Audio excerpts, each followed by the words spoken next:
નમસ્તે વિદ્યાર્થી મિત્રો,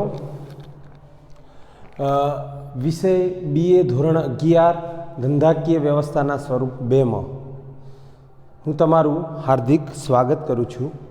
વિદ્યાર્થી મિત્રો, આપણે પ્રકરણ નંબર 6માં એટલે કે ધંધાકીય વ્યવસ્થાના સ્વરૂપ 2માં અગાઉ કંપનીના ઘણા પ્રશ્નોની આપણે ચર્ચા કરી છે. સાથે સાથે બીજું એક ધંધાકીય વ્યવસ્થાનું સ્વરૂપ પણ અભ્યાસ કર્યો છે આ ચેપ્ટરમાં, એ છે સહકારી મંડળી. સહકારી મંડળી પછી કંપનીના ઘણા પ્રશ્નોની ચર્ચા કર્યા બાદ આ ચેપ્ટરનું આ છેલ્લું લેક્ચર છે વિદ્યાર્થી મિત્રો, અને છેલ્લા લેક્ચરનો આ છેલ્લો પ્રશ્ન છે. એટલે ધ્યાનથી આ પ્રશ્ન સમજજો, બરાબર સમજજો. અને તમારા બધા વિદ્યાર્થી મિત્રો આ જે ચેપ્ટર ચાલુ છે એના વિડીયો ફરીથી જો તમને ના સમજાય તો ફરીથી એક વખત જોઈ લેવા વિનંતી. હવે વિદ્યાર્થી મિત્રો, આ ચેપ્ટરનો આ છેલ્લો પ્રશ્ન છે, એટલે છેલ્લા પ્રશ્નની આપણે સમજૂતી મેળવીએ. જેમ ત્યાં ભાગીદારોના પ્રકારના પેઢીના પ્રકાર સમજ્યા હતા કે કેટલા પ્રકારની પેઢી હોય, કેટલા પ્રકારના ભાગીદાર હોય. એ જ રીતે અહીંયા કંપનીના પ્રકાર વિશે આપણે સમજવાનું છે કે કેટલા પ્રકારની કંપનીઓ હોય છે, બરાબર.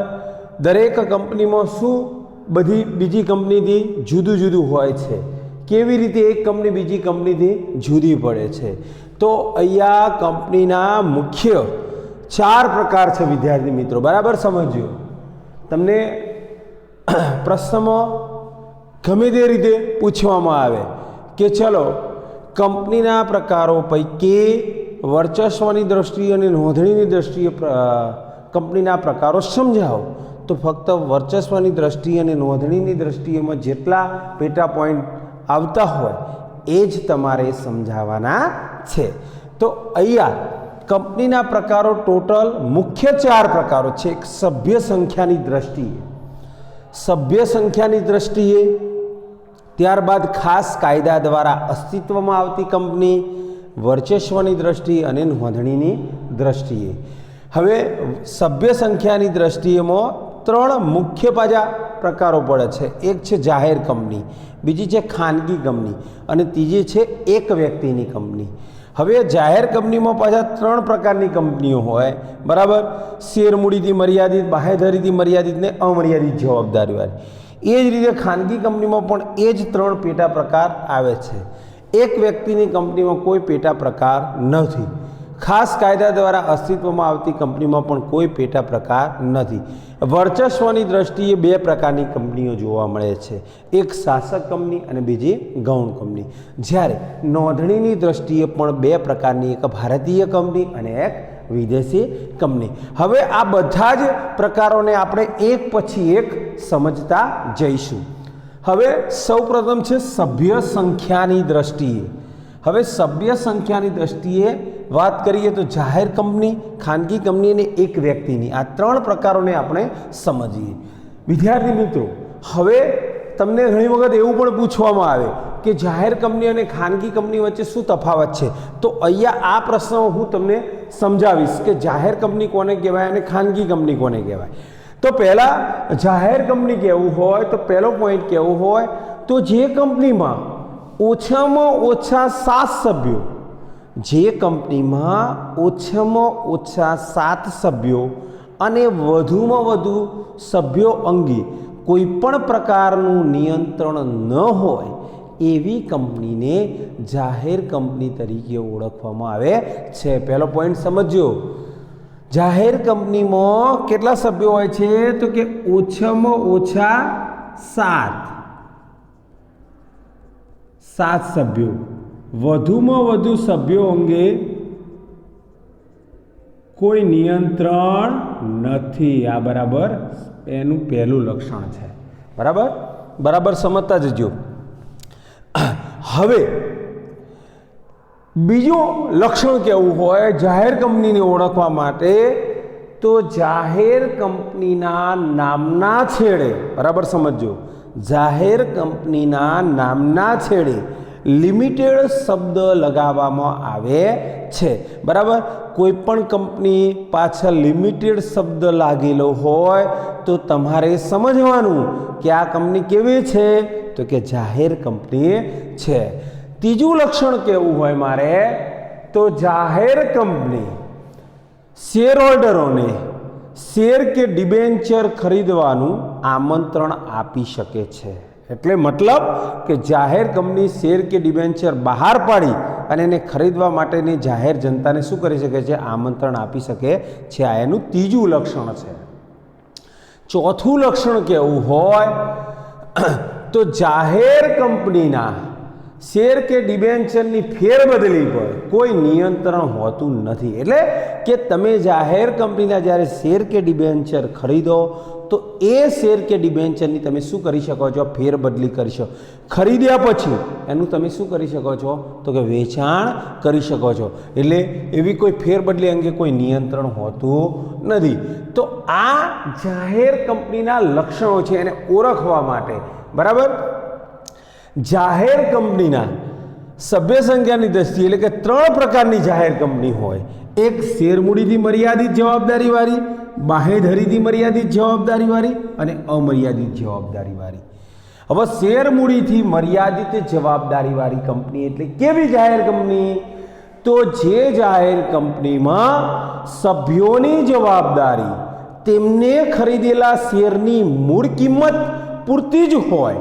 બરાબર, જેટલી રકમના શેર ખરીદ્યા હોય એટલી જ રકમની જવાબદારી ઊભી થતી હોય તો એવી જાહેર કંપનીને શેરમૂડીથી મર્યાદિત જવાબદારીવાળી જાહેર કંપની તરીકે ઓળખવામાં આવે છે. બરાબર, એટલે કે કંપનીને જ્યારે કોઈ નુકસાન કે દેવું થાય તો સભ્યોએ કઈ રકમ ગુમાવવાની થાય?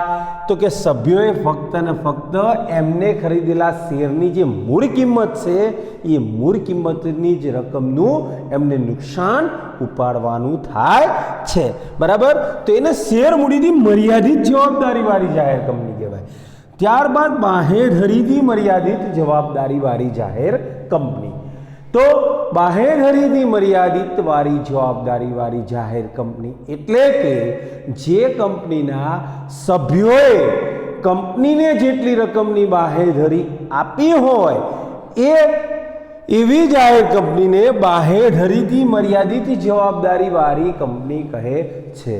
એટલે અહીંયા રકમની મર્યાદાની વાત કરે છે, અહીંયા શેરની મૂળ કિંમતની વાત કરે છે. બરાબર સમજો, શેરની મૂળ કિંમત. અહીંયા તમે જે રકમની બાહેધરી આપી હોય એની વાત કરીએ છીએ. એટલે કે જ્યારે કંપનીને કોઈ નુકસાન કે દેવું થાય ત્યારે તમે કંપનીને જેટલી રકમની બાહેધરી આપી હોય કે હું આટલી રકમનું નુકસાન ભોગવીશ, જ્યારે પણ કંપની લોસમાં જશે ત્યારે હું આટલી રકમનું નુકસાન ભોગવીશ, તો એ થઈ રકમની બાહેધરી. તો એ બાહેધરીથી એટલી જ રકમ એને એટલી જ રકમનું નુકસાન ઉપાડવાનું થાય છે. તો એને કહે છે બાહેધરીથી મર્યાદિત જવાબદારીવાળી જાહેર કંપની. ત્યારબાદ અમર્યાદિત જવાબદારી. વિદ્યાર્થી મિત્રો, અમર્યાદિત જવાબદારી એટલે શું? આપણે લગભગ બધા જ પ્રશ્નોમાં પોઈન્ટ આવે છે. તો પહેલાં તો અમર્યાદિત જવાબદારી એટલે કે જ્યારે કંપની અથવા તો ધંધાને કોઈ દેવું કે નુકસાન થાય ત્યારે તે દેવું કે નુકસાન ભરપાઈ કરવા માટે કંપની કે ધંધા પાસે પૂરતા પ્રમાણમાં મિલકત ન હોય ત્યારે માલિક પોતાની અંગત મિલકતો વેચી એ દેવું કે નુકસાનની ભરપાઈ કરે છે. ત્યારે એની એ ધંધામાં જવાબદારી કેવી થઈ? તો કે અમર્યાદિત થાય છે. તો અહીંયા પણ જે સભ્યો છે એ સભ્યોની જવાબદારી કેવી? જે કંપનીમાં સભ્યોની જવાબદારી અમર્યાદિત નક્કી કરવામાં આવી હોય અને જ્યારે કંપનીને નુકસાન કે દેવું થાય છે અને એ દેવું કે નુકસાન ભરપાઈ કરવા માટે જ્યારે સભ્યો પાસે પૂરતા પ્રમાણમાં નાણાં કંપની પાસે પૂરતા પ્રમાણમાં જ્યારે નાણાં હોતા નથી ત્યારે સભ્યોએ પોતાની અંગત મિલકત વેચવી પડે તો એવી કંપનીમાં જે જવાબદારી ઊભી થાય છે એ કંપનીને કેવી જવાબદારીવાળી કંપની કહે છે? તો કે અમર્યાદિત જવાબદારીવાળી કંપની કહે છે. તો વિદ્યાર્થી મિત્રો, આ હતી જાહેર કંપની. જાહેર કંપનીના મેં તમને 4-5 લક્ષણ કીધા કે જાહેર કંપની કેવી રીતે ઓળખાય છે. ત્યારબાદ જાહેર કંપની કેટલા પ્રકારની હોય છે? તો એને 3 પ્રકારની જાહેર કંપની હોય છે. હવે આપણે વાત કરીએ ખાનગી કંપનીની. હવે જો જાહેર કંપનીને બરાબર સમજી ગયા હોય તો ખાનગી કંપની ઓટોમેટિક તમને ખ્યાલ આવી જાય. જાહેર કંપનીમાં શું હતું તો કે ઓછામાં ઓછા 7 સભ્યો અને વધુમાં વધુ સભ્યો અંગે કોઈ નિયંત્રણ હોતું નથી. તો ખાનગી કંપની કોને કહેવાય? તો ખાનગી કંપનીમાં ઓછામાં ઓછા 2 સભ્યો હોય છે. કેટલા? 2 સભ્યો.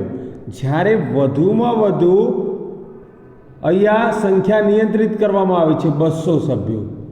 જે કંપનીમાં ઓછામાં ઓછા 2 અને વધુમાં વધુ 200 સભ્યો હોય એવી કંપનીને ખાનગી કંપની તરીકે ઓળખવામાં આવે છે. જાહેર કંપનીમાં ઓછામાં ઓછા 7 હતા, ખાનગી કંપનીમાં ઓછામાં ઓછા 2 છે. અહીંયા વધુમાં વધુ કોઈ નિયંત્રણ હતું નહીં, જ્યારે અહીંયા વધુમાં વધુ નિયંત્રણ છે. કેટલા સભ્યોનું? તો કે 200 સભ્યોનું. બરાબર. ચાલો બીજું લક્ષણ આપણે કમ્પેર કરીએ તો જાહેર કંપનીમાં શું હતું? નામના છેડે કયો શબ્દ લાગે? તો કે લિમિટેડ. જે કંપનીમાં નામના છેડે લિમિટેડ શબ્દ લાગ્યો એને કઈ કંપની કહો છો? તો કે જાહેર કંપની. અહીંયા કયો શબ્દ લાગે છે? તો જે કંપનીના નામના છેડે પ્રાઇવેટ લિમિટેડ એવો શબ્દ લાગ્યો હોય તો એવી કંપનીને ખાનગી કંપની તરીકે ઓળખવામાં આવે છે. ત્રીજી વસ્તુ કે જાહેર કંપની જાહેર જનતાને શેર કે ડિબેન્ચર ખરીદવાનું આમંત્રણ આપી શકે છે, જ્યારે ખાનગી કંપની તેના સભ્યોને શેર કે ડિબેન્ચર ખરીદવાનું આમંત્રણ આપી શકતી નથી. ચોથું લક્ષણ શું હતું? તો કે જાહેર કંપનીના શેર કે ડિબેન્ચરની ફેરબદલી પર કોઈ પણ પ્રકારનું નિયંત્રણ હોતું નથી. એટલે સરળ રીતે તમે ફેરબદલી કરી શકો છો. જ્યારે ખાનગી કંપનીમાં એના શેર કે ડિબેન્ચરની ફેરબદલી ઉપર શું હોય છે? નિયંત્રણ હોય છે. બરાબર. તો આ જાહેર કંપની અને ખાનગી કંપની વચ્ચેનો તફાવત પણ હતો. હવે જે રીતે 3 પ્રકારની જાહેર કંપની હોય, શેર મૂડીથી મર્યાદિત જવાબદારીવાળી, બાંહેધરીથી મર્યાદિત જવાબદારી, અમર્યાદિત જવાબદારીવાળી જાહેર કંપની, એ જ રીતે ખાનગી કંપની પણ એ જ 3 પ્રકારની હોય. શેર મૂડીથી મર્યાદિત જવાબદારીવાળી, બાંહેધરીથી મર્યાદિત જવાબદારીવાળી, અમર્યાદિત જેવી જવાબદારી જાહેર કંપનીમાં સભ્યોની હતી એવી જ જવાબદારી ખાનગી કંપનીમાં પણ હોય છે. જેમ કીધું કે શેર મૂડીથી મર્યાદિત એટલે તો શેરની મૂળ કિંમત પૂરતું જ નુકસાન ઉપાડવું પડે તો એને કહેવાય શેર મૂડીથી મર્યાદિત જવાબદારીવાળી ખાનગી કંપની. અહીંયા પણ એ છે કે જેટલી રકમની બાંહેધરી આપી હોય એટલી જ રકમનું જ્યારે નુકસાન ઉપાડવું પડે તો એને બાંહેધરીથી મર્યાદિત જવાબદારીવાળી ખાનગી કંપની કહે છે. અને અમર્યાદિત જવાબદારી એટલે જ્યારે કંપની નુકસાનમાં જાય ત્યારે કંપની પાસે એ દેવું કે નુકસાનની ભરપાઈ કરવા માટે જ્યારે પૂરતા પ્રમાણમાં નાણાં જણાતા નથી ત્યારે કંપની સભ્યો પોતાની અંગત મિલકત વેચી એ નુકસાન કે દેવાની શું કરવી પડે છે? ભરપાઈ કરવી પડે છે. તો એને અમર્યાદિત જવાબદારીવાળી ખાનગી કંપની કહે છે. બરાબર. તો વિદ્યાર્થી મિત્રો, આ જાહેર કંપની અને ખાનગી કંપની. હવે ત્રીજી કંપની છે સભ્ય સંખ્યાની દ્રષ્ટિએ એક વ્યક્તિની કંપની. આ પ્રકાર જ્યારે 2013નો નવો એક્ટ કંપનીનો બનાવવામાં આવ્યો છે ત્યારે આ એક જોગવાઈ, આ એક પ્રકાર ઉમેરવામાં આવ્યો છે. પહેલાં 2 જ પ્રકારની કંપનીઓ હતી, જાહેર અને ખાનગી. હવે એક વ્યક્તિની કંપની એટલે કેવા પ્રકારની? એ ખાનગી જ હોય. બરાબર. કેમ? તમે જોઈ શકો છો કે જાહેર કંપનીમાં તો 7 સભ્યો હોવા જોઈએ, ખાનગી કંપનીમાં ઓછામાં ઓછા 2 હોવા જોઈએ. પરંતુ નવા એક્ટ પ્રમાણે એટલે કે 2013માં આ એક્ટ ઉમેરવામાં આવે છે એટલે કે કોઈ પણ એક વ્યક્તિ પણ કંપની સ્થાપના કરી શકે એટલા માટે એની લિમિટેશન એક વ્યક્તિની કંપની તરીકે એને ઓળખવામાં આવે છે. પણ એના પ્રકારની દ્રષ્ટિએ જોવું હોય તો એ ખાનગી પ્રકારની જ કંપની કહી શકાય. અહીંયા એક વ્યક્તિની કંપનીમાં શું હોય છે કે અહીંયા સભ્ય પણ એક જ વ્યક્તિ છે અને એ કંપનીનો સંચાલક પણ એક જ વ્યક્તિ છે. બરાબર. તો અહીંયા કરારો, જે પણ કંપની કરારો કરશે એ એક જ વ્યક્તિ સાથે કરારો કરશે.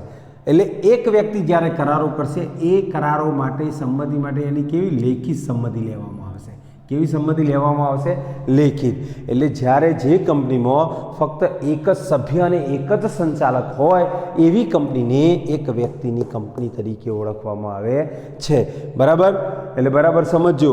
અહીંયા 1956ના એક્ટમાં આવી કોઈ કંપનીની જોગવાઈ હતી નહીં. 1956નો એક્ટ જે હતો એમાં આવી જોગવાઈ નથી, પરંતુ નવો જે એક્ટ બન્યો 2013 એમાં આ નવી જોગવાઈ કરવામાં આવી છે.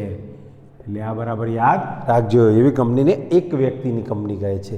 હવે ખાસ કાયદા દ્વારા અસ્તિત્વમાં આવતી કંપની. હવે ખાસ કાયદો એટલે કેવો કાયદો?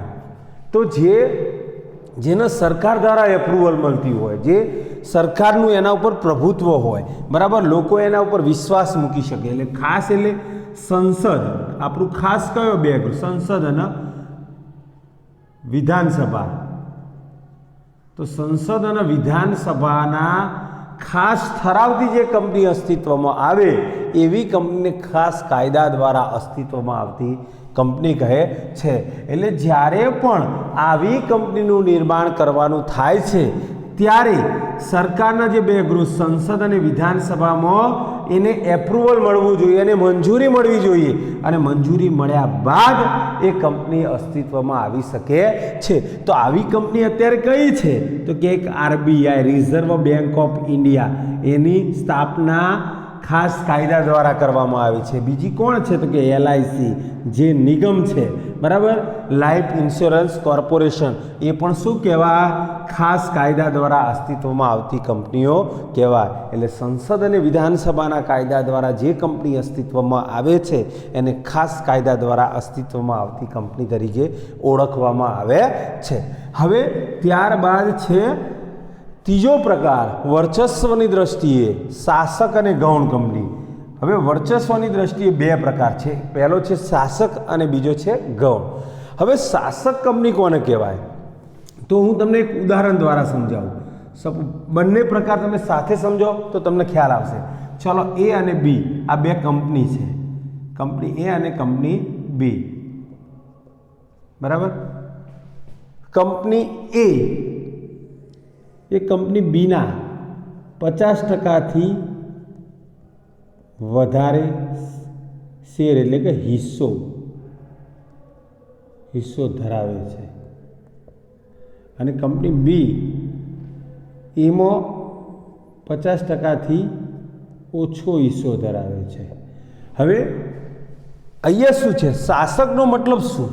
કે જે કંપની અન્ય કંપની એટલે કે બીજી કંપનીના, એટલે અહીંયા આપણે બે કંપનીના ઉદાહરણ લીધા, એ અને બી.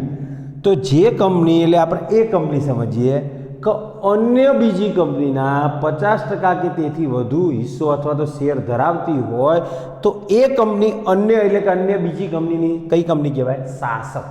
એટલે પ્રતિષ્ઠિત, વર્ચસ્વવાળી, બરાબર. તો એને શાસક કંપની. તો અહીંયા એ કંપની બી કંપનીમાં પોતાનો કેટલો હિસ્સો ધરાવે છે? તો કે 50%થી વધારે હિસ્સો ધરાવે છે. તો એ કંપની એ બી કંપનીની કઈ કંપની કહેવાય? તો કે શાસક કંપની કહેવાય, બરાબર, વર્ચસ્વવાળી કંપની કહેવાય, બરાબર. એનું પ્રભુત્વ બી કંપનીમાં વધારે છે, વધારે હિસ્સો છે, એમાં વધારે રોકાણ કરેલું છે, બરાબર. તો એ કંપનીને શાસક કંપની કહેવાય. હવે શું કહે છે કે ગૌણ કંપનીની વ્યાખ્યા કેવી હોય?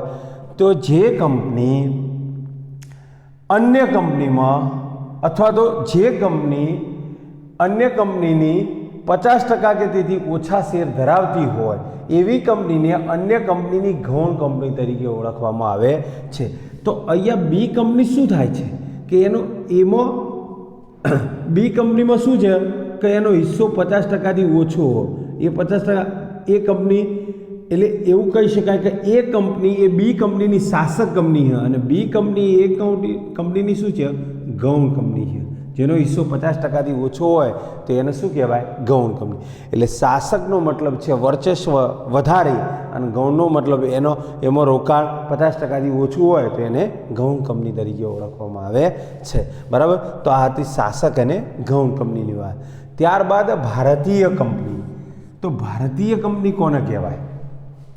તો સીધી વસ્તુ છે કે જે કંપનીનું અસ્તિત્વ અથવા તો સ્થાપના ભારતીય કાયદા પ્રમાણે થઈ હોય એવી કંપનીને ભારતીય કંપની તરીકે ઓળખવામાં આવે છે. સોરી વિદ્યાર્થી મિત્રો, હજુ એક પ્રકાર રહી ગયો, સરકારી કંપની. સરકારી કંપની, બરાબર. પછી આ સમજીએ, વર્ચસ્વની દ્રષ્ટિએ શાસક અને ગૌણ ખ્યાલ આવ્યો. સરકારી કંપની તો જે કંપનીમાં સરકાર એટલે કઈ સરકારની વાત કરીએ? રાજ્ય સરકાર અથવા તો કેન્દ્ર સરકાર અથવા રાજ્ય અથવા કેન્દ્ર બંનેનો ભેગો થઈ કેટલો હિસ્સો હોય? 51%થી વધારે હિસ્સો સરકાર ધરાવતી હોય. કઈ સરકાર? તો કે રાજ્ય અથવા તો કેન્દ્ર અથવા તો બંને ભેગા થઈ. જો 51%થી વધારે હિસ્સો ધરાવતી હોય જે કંપનીમાં સરકાર, તો એને કઈ કંપની તરીકે ઓળખવામાં આવે છે? સરકારી કંપની તરીકે. તો આવી સરકારી કંપની કઈ છે? તો કે ભેલ, ભારતીય હેવી ઇલેક્ટ્રોનિક લિમિટેડ, બરાબર. તો ભેલ કંપની ઇલેક્ટ્રોનિકની વસ્તુઓ બનાવે છે. તો એ કેવી કંપની છે? તો કે સરકારી કંપની છે. એની સ્થાપના ક્યારે થઈ હતી? 1964. એનું વડું મથક કયું છે? તો કે દિલ્હી, બરાબર. તો આ ખ્યાલ હોવો જોઈએ કે સરકારી કંપની કોને કહેવાય. તો સરકારનો જે કંપનીમાં 51%થી વધારે હિસ્સો હોય એવી કંપનીને સરકારી કંપની કહે છે. તો ભેલ એ શું છે? સરકારી કંપની. હવે નોંધણીની દ્રષ્ટિએ, તો નોંધણીની દ્રષ્ટિએ પાછા બે પ્રકારો છે. એક ભારતીય કંપની અને બીજી વિદેશી કંપની. તો ભારતીય કંપની કોને કહેવાય? તો જે કંપનીની સ્થાપના ભારતીય કાયદા પ્રમાણે કરવામાં આવી હોય અને એનું વડું મથક એટલે કે એની હેડ ઓફિસ, બરાબર, રજિસ્ટર્ડ ઓફિસ ભારતમાં આવેલી હોય. ભલે કાર્યરત ગમે ત્યાં હોય, બરાબર, એનો ધંધો ભલે વિદેશમાં રહ્યો, પણ એની રજિસ્ટર ઓફિસ, કારણ કે કંપનીની સ્થાપના થાય ત્યાં જ એની રજિસ્ટર ઓફિસ હોય. તો ભારતીય કાયદા પ્રમાણે જેની સ્થાપના થઈ હોય અને એનું વડું મથક એટલે કે રજિસ્ટ્રાર ઓફિસ ભારતમાં આવેલી હોય એવી કંપનીને ભારતીય કંપની તરીકે ઓળખવામાં આવે છે, બરાબર.